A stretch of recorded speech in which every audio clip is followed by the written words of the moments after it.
विनोद गुप्ता जी, श्री जयपुर हरिवंश। से। गुरुदेव, राधा वल्लभ श्री हरिवंश। गुरुदेव भगवान, मन में बहुत से नकारात्मक अनुचित विचार आते हैं। लगता है कि ये गलत हैं, तो उनको हावी नहीं होने देता, वहीं दबा देता हूँ। मैं ये जानना चाहता हूँ कि क्या गंदे विचारों का दिमाग में आना भी हाँ, पाप का लक्षण ये है, जो हमारे पूर्व पाप जमा है ना। उनको अमल करना पाप है या दिमाग में? नहीं, अभी जैसे उपज रहे हैं ना, उन्हीं से उपज रहे हैं। जो दुर्वासनाएं हमारे द्वारा हुई हैं पीछे, उन्हीं से उपज रहे हैं। अगर हमारे सदाचरण होंगे तो सद्भावना उपजेगी। तो ऐसा नहीं कि हमारे सदाचरण नहीं हुए या दुरा आचरण नहीं हुए, दुर्व्यवहार नहीं हुआ, दोनों हुए हमसे, नहीं तो अभी तक भगवान मिल जाते। तो दोनों की वृत्तियां उठी थी। देखो, सदवृत्ति उठी तो आपने उसका पालन किया, यहां आ गए। अब असदवृत्ति उठी, आपको दबाने के सामर्थ्य सत्संग और नाम जप से मिले। अब इतना सत्संग का हमारे हृदय में असर हो जाए कि हम प्रभु को भूले ना। जब प्रभु को नहीं भूलेंगे तो वो स्फुरित होते हैं और नष्ट हो जाते हैं, क्योंकि वो सत नहीं है, वो असद वासना है। और जहां वो पूरी नष्ट हो गई, फिर वो स्फुरित भी नहीं होंगी, फिर हृदय आनंद से भरे। जब तक दुर्वासना मम सदा परिकर्षयन्ति, तब तक आनंद की अनुभूति नहीं होगी। भगवदानंद जिसे कहते हैं, विषयानंद तो सभी भोग रहे हैं, भगवदानंद की अनुभूति तब होती है जब दुर्वासना नष्ट हो जाती है। निर्मल मन जहां हुआ, वासना नष्ट हुई, फिर स्फुरित भी नहीं होता। ये भोग तब तक प्रिय लगते हैं संसार के, जब तक अविद्या रहती। ध्यान रखना, नहीं तो जैसे बमन है, उसको आपके सामने रखा जाए तो घृणा आ जाएगी ना। ऐसे ही थोड़ा सा भगवदानंद मिले, थोड़ा सा, पूरा नहीं कह रहा हूं, थोड़ा सा भगवदानंद, तो यहां मृत्यु लोक के भोग क्या, ब्रह्मादिक के भोग सब विषम लागत ताय, नारायण ब्रजचंद की लगन लगी है चाहे। ब्रज किशोर ललित त्रिभंगी लालजू की प्राप्ति की चाह पैदा हुई तो ब्रह्मादिक के भोग भी विष के समान लगने लगते हैं। इन भोगों की क्या बात। और हमारा स्तर गिर गया है, यद्यपि हम हैं भगवान के अंश, पर हमारा सोच, हमारे आचरण ऐसे गिर गए कि बस शरीर तक सीमित हैं। ये जो मांस आदि भक्षण है, बेविचार आदि है, हिंसा आदि है, ये इसी भावना से। तो अब हमें अपने विचार का स्तर ऊंचा करना पड़ेगा, और वो होता है भजन और सत्संग।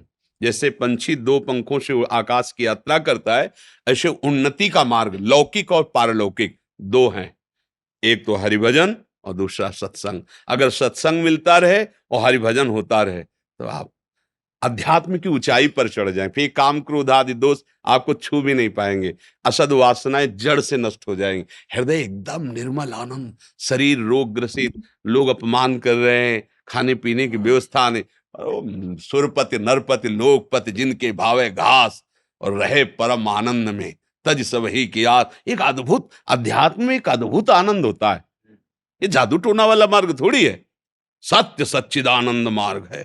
तुम वही सत्य हो, वही सच्चिदानंद हो। भूल करके इस देह में आसक्त हो गए, और देह आसक्ति का फिर ऐसा फैलाव हुआ कि हम विषयों में आसक्त हो गए, शरीर संबंधियों में वो अब समेटना पड़ेगा।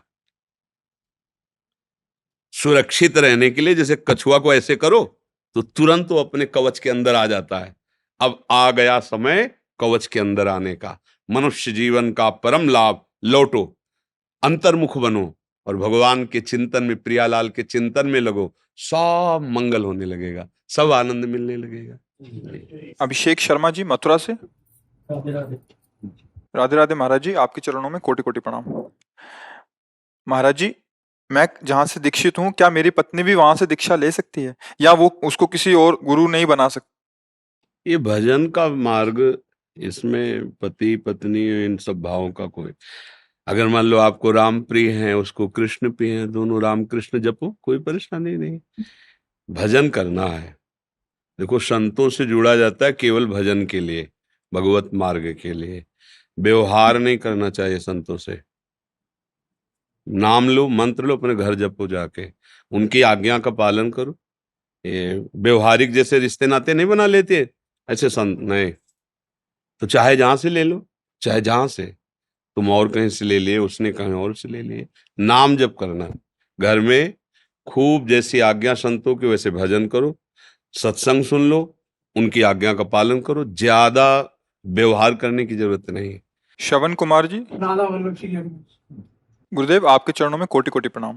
महाराज जी, मेरा बहुत कठोर हृदय है, भगवान के लिए दो आंसू भी नहीं आते, संसार के लिए रोना आता है। कृपया करके मेरा मार्गदर्शन करें कि प्रभु के लिए ही रोना आए। आप कृपा करें महाराज जी। जब हृदय द्रवित होने लगता है तब वो असली में रोना, जो प्रेमाश्रु बहते हैं भगवान के लिए, वो तभी होते हैं जब नाम अंदर चलता है। निरंतर नाम सुमिरन चलता रहे तो नाम क्या करता है, अंदर की जो वासनाएं हैं, दुर्वासना मम सदा परिकर्षयन्ति, जो नहीं करना चाहिए वो जो करने वाली बातें उन्हें दुर्वासना कहते हैं, वो हमारे मन को खींचती है। और हम इतने कमजोर हो गए कि अपने मन को रोक नहीं पा रहे। अब हमें जो रोकने के लिए बल चाहिए वो नाम है। अगर नाम का अभ्यास अंदर ही अंदर करें तो उसका बल हमारे अंदर बढ़ेगा, और नाम बल बढ़ेगा तब हम मन को रोक सकते हैं। और जब मन को रोकेंगे और फिर भजन और आगे बढ़ेगा तब हमारा हृदय द्रवित होने लगता है।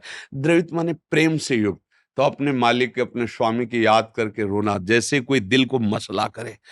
अब वो कुछ कह नहीं पा रहा पर अंदर पता नहीं क्या हो रहा है, बस कहाँ जाऊं, किससे मिलूं, कैसे कोई मुझे मेरे प्यारे को दिखा दे, मेरे प्यारे की बात सुना दे।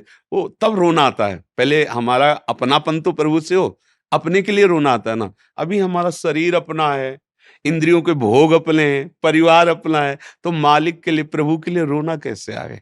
तो इसलिए पहले खूब नाम अंदर अंदर जपो और सत्संग सुनो। सुनने का मतलब क्या कह गए उसका मनन करो, जो बात उसमें आचरण उतारने में आ रही उसे आचरण में उतारो, और फिर नाम का प्रताप देखो, आ जाएगा। ऐसा रोना आ जाएगा कि फिर चिल्ला चिल्ला के रोना आएगा। और रोता कौन है? जिसका कोई बल नहीं होता वही रोता है। जब इतने बड़े महान परम ईश्वर परमेश्वर को हम देखते हैं, उनके सामने हम अपने को देखते हैं, तब लगता है ये तो केवल कृपा है आपकी। अगर आपकी कृपा न होती तो हम कहाँ भटकते होते। ये तो आपका दुलार है जो मुझे अपना बना लिया। फिर वो एक अपनापन जो प्रेम होता है उसमें फिर रोना आता है।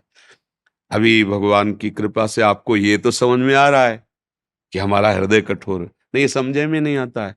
आप कृपा से और आगे बढ़ो नाम जप करते हुए, तो हृदय द्रवित हो जाएगा। हाँ, गदगद सुर नयना सजल, दंपति रस रहे भीन, ईगत वृंदा विपिन में फिरे प्रेम तनलीन। अपने श्यामा श्याम के अनुराग में डूबा हुआ अश्रु प्रवाह, हा राधा, हा कृष्ण, हा गोविंद, ऐसा पुकारता हुआ वो एक दशा है, वो बनावटी नहीं है। वो दशा आती है जब हम बहुत काल अंदर ही अंदर सुमिरन करें, अंदर ही अंदर जप करें, तब वो दशा आती है। रवि सोनी जी, वृंदावन से। जय श्री हरिवंश महाराज। गुरुदेव आपके चरणों में कोटि कोटि प्रणाम। गुरुदेव, कुछ समय से हम ब्रह्मचर्य का पालन करने का प्रयास कर रहे हैं, तो क्या ब्रह्मचर्य का पालन करते हुए अपवित्रता मासिक धर्म में मेरे शरीर की पत्नी श्री जी की सेवा कर सकती है और श्री जी के रसोई मनिया कर सकती है? जब तक विरक्त और निज मंत्र नहीं तब तक नहीं,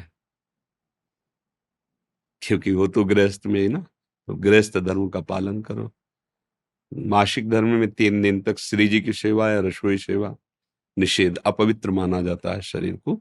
उसी पद्धति से चलो, पद्धति से चलोगे तो आगे बढ़ जाओगे, और फिर नहीं तो बुद्धि मलिन हो जाती है। तस्मात् शास्त्रम प्रमाणम ते कार्याकार्य व्यवस्थित हो। तो अब जैसे जो बच्चे बाल्यावस्था से ब्रह्मचर्य धारण किए हुए परमात्मा, अब उनके लिए संसार का मार्ग रुक गया है।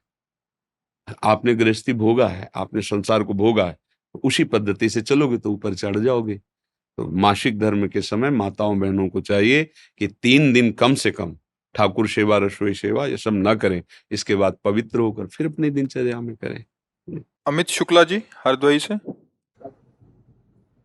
महाराज जी आपके चरणों में कोटि कोटि नमन। महाराज जी, आपकी और आपकी लाडली जू की कृपा से राधा नाम का जप प्रारंभ कर दिया है, परंतु नौकरी और लोक व्यवहार में बहुत से विषयों पर मन को एकाग्र करना पड़ता है, तब राधा नाम छूट जाता है और अपराध सा बोध होता है। महाराज जी, मैं क्या करूं? जो लोक व्यवहार जो समय आप देते हो ना, उस समय को भी भगवान को समर्पित कर दो। जैसे मानो आप 10 बजे से 12 बजे तक किसी विशेष कार्य में अर्जे रहे, क्योंकि बिना एकाग्रता के सांसारिक कार्य भी नहीं होते ना। कुछ लेखनी के कार्य, कुछ बोलने के कार्य हैं, कोई निर्माण कार्य है, या किसी बचाव पक्ष, किसी भी उसमें एकाग्रता की आवश्यकता होती है। और उस समय नाम जप होना इतना अभ्यास पुष्ट नहीं है तो हो सकता है ना हो।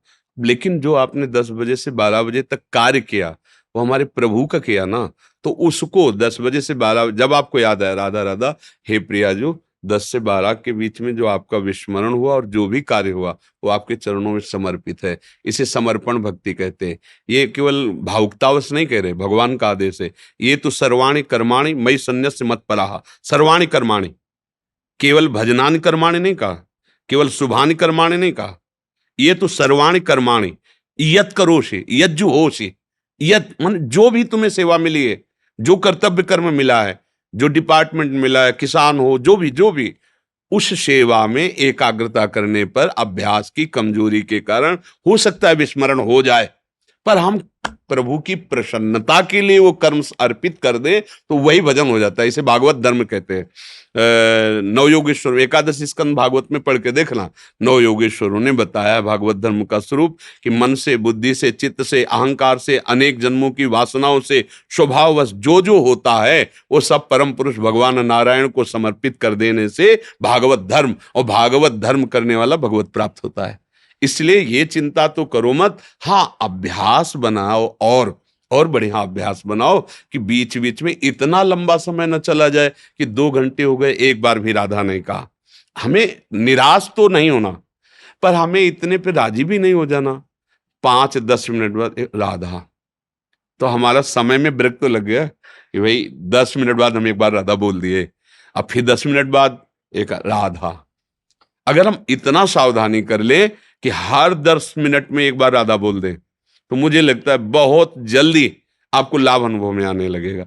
2 घंटे हो गए हम भूल ही गए प्रभु को, फिर भी हम उसे भागवतिक बनाएंगे, उस समय को प्रभु को अर्पित करेंगे। पर अगर हम बीच बीच में ऐसा प्रयास कर लें एक बार 10 मिनट में राधा बोलो, फिर देखो आप कैसे फंसा लोगे मन को। इसे चिंता लगने लगेगी कि अगले 10 मिनट में मुझे राधा जपना है, कई बार राधा बोल पाएगा देख लेना आप। इसे फंसाओ ना, ए मन 10 मिनट में एक बार राधा बोलना है, महाराज जी का 10 मिनट में एक बार राधा, अब अगले 10 मिनट में राधा बोलना है। वो चल रहा है, वो कई मिनट हो गए, राधा बोलना है। एक दिन निरंतर पकड़ लेगा नाम। इसको प्यार से, जैसे जंगली घोड़े को दुलार से, प्यार से और चाबुक से ऐसा सवार चतुर बना लेता है उसे कि एड़ से बता, एड़ से इशारे में राइट की लेफ्ट किधर चलना, एड़ से पता चल जाए। ऐसे ही मन को फंसाओ। संतों ने युक्तियां पकड़ी है इसको जबरदस्ती अधीन नहीं किया जा सकता। नहीं, इतना कोई बलवान, सुमेर को उखाड़ना सरल है, पहाड़ को, मन को रोकना बहुत कठिन। इसको प्यार, दुलार और शासन तीनों चीजें चाहिए। मन देखो सब लोग भोग ही रहे हैं यार, तुम भी उसी जगह लेने जाना नहीं ठीक। उचित भोगों को दे दे, प्रसन्न करो उसे। अनुचित भोगों के लिए उसे प्रणाम करके समझाओ। जब आज तक तुम जो कहते रहे हम कर, अब थोड़ा समझो यार, फिर वही गंदी बातें हमारे को ला रहे हो। नहीं यार, अब समझ, तुम ठीक कहोगे, तुम तुम्हारी बात मान लेंगे। अब राधा राधा करो, बीच बीच में उसे फंसाओ, 10-10 मिनट में फंसाओ। जिस दिन ये दोस्त बन गया तो इतना बलवान है ये, निहाल कर देगा। अभी क्या खिलाफ है हमसे, अब हम चाहते हैं भक्ति करना, और अभी तक हम इसका साथ देते रहे विषयों की तरफ। अब वो बलवान आदमी, वो तो जल्दी कब्जे में थोड़ी आएगा। जहां राधा तो टूटा विषयों की तरफ, नहीं चाहिए मुझे वही चाहिए। अब उसको घसीटना है। अब बाहरी युद्ध है छोटा मोटा, तभी तो साधना शब्द लगता है कि भाई साधना करो। अब हम धीरे धीरे इसे नाम में फंसाएं इसे। ये कभी कभी इसको पुचकारा भी जाता है, जैसे बहुत परेशान कर रहा है, क्या खाओगे? अगर समोसा चटनी मिले तो हाँ, धनिया की चटनी और समोसा गरम गरम खरीद लाओ और ठाकुर जी को अर्पित करो, और उसे पौधे को तुम्हारी बात मान ली, अब राधा राधा। इसे फुसलाओ भी। अब कह रहा है कि नहीं मुझे अमुक गंदी चीज चाहिए, अनेक जन्म बर्बाद कर दे, अब तेरे कहने में नहीं आने वाले। कभी डांट मार दी, कभी दुलार कर दिया, धर्मयुक्त सलाह में दुलार कर दिया, अधर्मयुक्त क्रिया की तरफ डांट मार दी। और इसे प्यार, ये सवार है, इसके बिना चल नहीं सकते, परमार्थ में इसके बिना नहीं चल सकते, इसको लेके चलना है। और ये बहुत जंगली है, ठान ले तो ये गिरा के मानेगा। ऐसा है, बड़े बड़ों को गिरा दिया है, ये बहुत बड़ा बलवान शत्रु है। और जब अपने हाथ में आ जाए तो सच्ची कहते हैं, इससे बड़ा कोई मित्र नहीं, रुला देता है। आनंद में डुबा देता है। इसे फंसाना है यार, बस फंसाना है। इसके फंसाने की कहते हैं ना युक्ति से मुक्ति, इसकी युक्तियां आ जाए समझ में। जब ये गलत मार्ग में जा रहा हो तो तुम दस्तखत मत करना, कुछ नहीं उखाड़ पाएगा। और जब सही मार्ग में जा रहा हो तो इसका विरोध मत करना, इसका सहयोग कर देना। और इसको सत्संग सुनाओ, इसको समझाओ। किसी भी विषय का सेवन करते हुए बिल्कुल विवेक सावधान रखो। रसगुल्ला रखा, ये देखो कितने मिनट मीठा लगेगा, देखो जरा, देखो क्या इसमें सुख है। अच्छा 20 रसगुल्ला पाओ, कहेगा नहीं नहीं, तुम कह तो रहे थे कि रसगुल्ला चाहिए, देखो ना और पाओ, 5 और स्टार डालो। वो कहेगा नहीं, तो अब इस नहीं वाले अनुभव को उसको दिखाओ।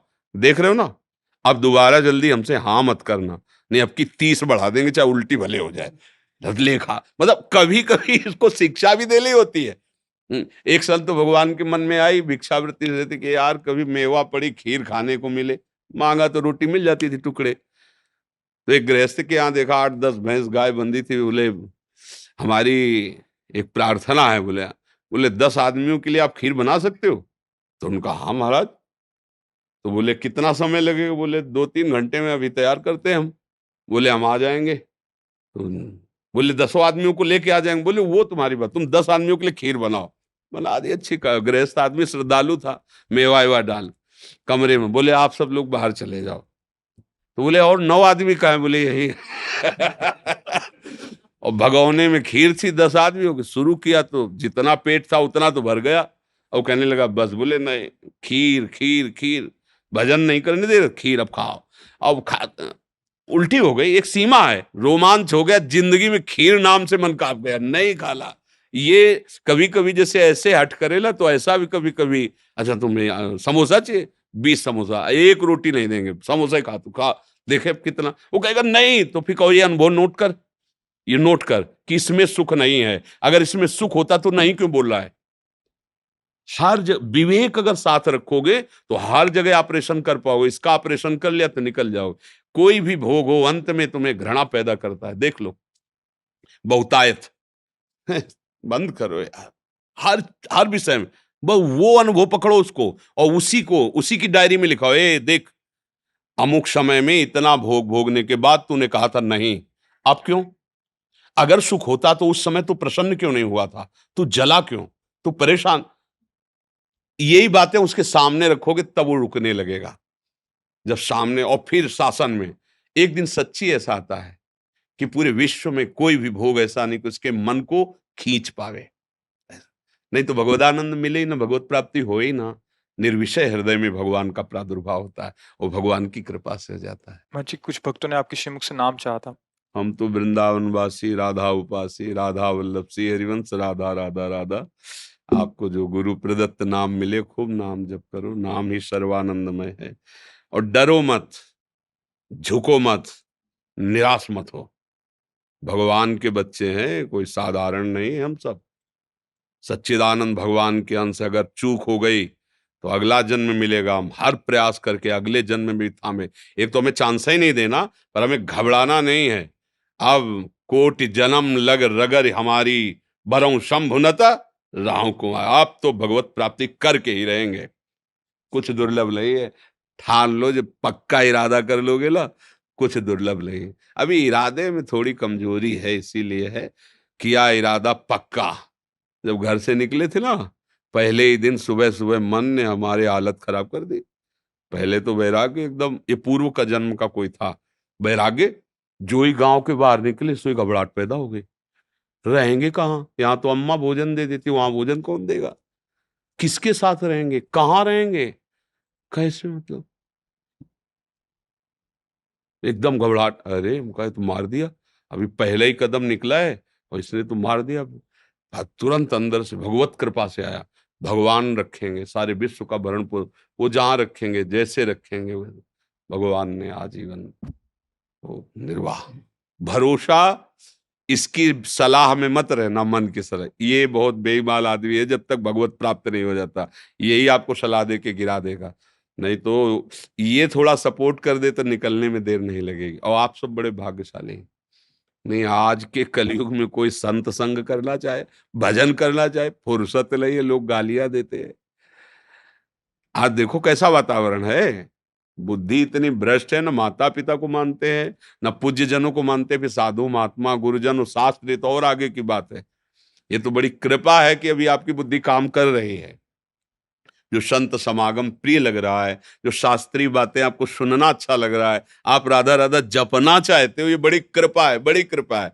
नहीं तो कलयुग भगवान का ऐसा प्रभाव आगे बढ़ता चला जाएगा कि तुम्हें नाम सुनने को नहीं मिलेगा, भक्ति की चर्चा दुर्लभ हो जाएगी।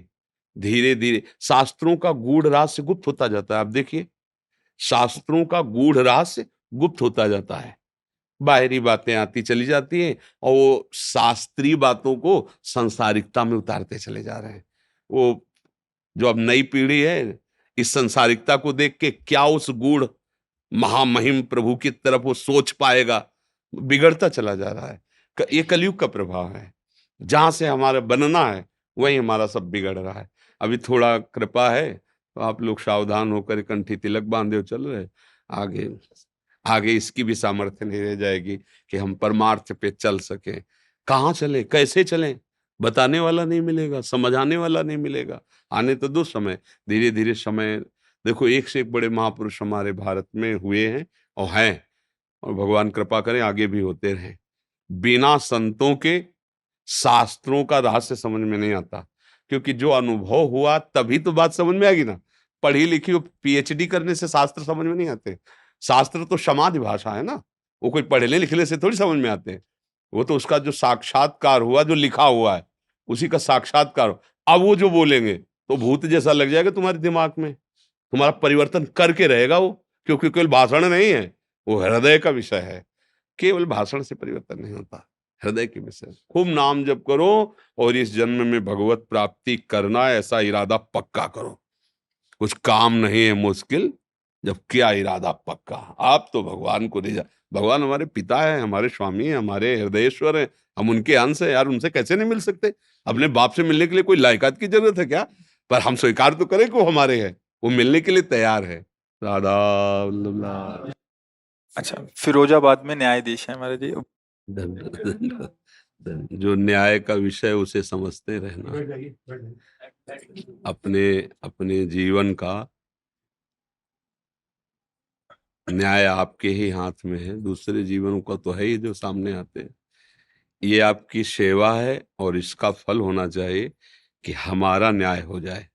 अब मुझे इस दुख में, संसार में फंसना न पड़े, मुझे परमानंद भगवान की कृपा मिले, वो हम पर प्रसन्न रहे। नहीं, उन्हीं की कृपा से, उन्हीं की कृपा से सब आनंद की प्राप्ति होती है। तो ठीक पॉइंट पर ही न्याय करना, किसी प्रलोभन या भय से प्रभावित होकर निर्दोष को दंड नहीं देना, दोषी को प्रलोभन या दबावश बख्शना नहीं, भरोसा भगवान का रखना, नाम जप करते रहना और इस सेवा को भगवान को समर्पित करते रहना। यही यही तुम्हारी पूजा होगी। क्योंकि त्रुटि भी हो सकती है, अगर सावधान नहीं रहे ना, तो उस त्रुटि में फिर हमारी मानसिकता बिगड़ जाएगी, हमारे आनंद का नाश हो जाएगा। तो जो पद मिला है भारत की सेवा का, वो भारत या विश्व भगवान का ही है। हम उसको सेवा बना लें, उसको पूजा बना लें। कभी किसी से भयभीत मत होना। ये तभी हो सकता है जब आप भगवान का आश्रय लेकर ना, नहीं, एक ही बार मृत्यु आती है। किसी के दबाव में हम कभी निर्दोष को दंड नहीं देंगे और दोषी को बख्शेंगे नहीं, ना प्रलोभन और ना दबाव। तो यही तुम्हारी हो जाएगी पूजा। और जब तुम ऐसा भाव करोगे तो तुम्हारे हृदय में श्री कृष्ण सारथी बन के बैठ जाएंगे, और जिसके सारथी भगवान बैठ गए ना, फिर चाहे सामने कोई भी खड़ा हो। अच्छा, जब भगवान सारथी बैठ जाते हैं तो महाबली गरजते रहते हैं उनके झंडा में, जानते हो कौन बैठे? महाबली हनुमान गर्जना मात्र से सामने वालों का नाश कर रहे थे। तो वो हमारे लिए शिक्षा है। यदि हम भगवत आश्रित चलेंगे, भगवत पूजा भावना करेंगे, तो भगवान हमारे सारथी हो जाएं, वो हमारे जीवन रथ को मंगल में मार्ग में ले जाएंगे। आओ जी महाराज, विराज। विराजो महाराज, विराज। धन्यवाद। आज विराज, बड़ी कृपा की, आप दर्शन दिए, आखिर बड़ी कृपा की। ये पहले महाराज को ओढ़ा के आओ। ये हमारी लाडली जो कि प्रसादी वस्त्र है, हाँ, श्री जी की, ठाकुर जी की प्रसादी। जय हो मेरे प्रभु, आपकी जय। हमें बड़ा सुख मिलता है, जैसे आप लोगों के दर्शन करते ना, बहुत अच्छा लगता है, क्योंकि गुरुवाणी और भगवत स्वरूप, गुरु स्वरूप, साहब स्वरूप ग्रंथ की जो भावना देखे ना, वो मतलब हृदय हमारा उसमें बलिहार हो जाता है। चंवर डुल रहा है, उनके सामने वंदना हो रही, मतलब हम इस पर न्यौछावर हैं, जिसे ना, और जिसे साधना, उपासना, भक्ति, तपस्या सब होती है, पर गुरु के प्रति प्रेम, गुरु वाणी के प्रति ऐसा प्रेम, ये जो देखने को मिलता है ना, हाँ, कि गुरु ग्रंथ साहब के आगे हम नृत्य कर रहे हैं, सर झुका रहे, सब का सब गुरु ग्रंथ साहब के लिए है। तो गुरु और गुरु वाणी, ये दो ऐसी अमोघ चीज हैं जो कितना भी कोई पतित हो उसका महामंगल। वैसे भी शास्त्रों में मोक्ष मूलम गुरु कृपा से ही, तो गुरु वाणी और गुरु कृपा, ये दो बात हमको बहुत पकड़ में आई। अच्छा, गुरुवाणी में सब महापुरुषों की वाणी, सब संतों की वाणी, तो हम जैसे आप लोगों को दर्शन करते, तो हमें एक सुख मिलता है कि गुरु वाणी का आदर और गुरु का आदर। जैसे आपस में मिलते हैं तो भगवान नाम उच्चारण करते ना, जब आप मिलते हैं आपस में तो आप कहते हैं वाहे गुरु का खालसा, वाहे गुरु जी की फतेह, वाहे गुरु परमेश्वर ही है, वही परब्रह्म परमात्मा, पर उसको गुरु स्वरूप में स्वीकार करो, उसको गुरु वाणी के रूप में स्वीकार किया गया। बस जो इन दो बातों पर ध्यान दे दे, गुरु वाणी पर और गुरु पर, वो फतेह, हाँ, वो माया पर फतेह प्राप्त, वो काम क्रोध लोभ मोह मद मत्सर इन सबको जीत लेता है। इसमें ये जो बौद्धिक भेद है ना, ये सब मायाकृत है। हम सब चराचर जगत उसी मालिक के हैं, एक ही है वो एक ही है, वो सत्य है। उसी सत्य के हम सब सत्य अंश हैं, आंतरिक। अपने स्वरूप को ना पहचानने के कारण मैं तू, मेरा तेरा, और ये भेद जो हो गया, इसी का नाम माया है। और इसी भेद को जो मिटा दे, राग द्वेष को मिटा दे, वही गुरु स्वरूप है, वही आत्म स्वरूप है, वही फतेह को प्राप्त हो गया, वही मंगलमय हो गया है। बहुत अच्छा, बहुत अच्छा। नहीं, हमको भी बहुत अच्छा लगा, आप दर्शन दिए आके बहुत कृपा की, बहुत राधे श्याम राधे सोनिया। जय वाहेगुरु जी का खालसा, वाहेगुरु जी की फतेह। जय श्री राम।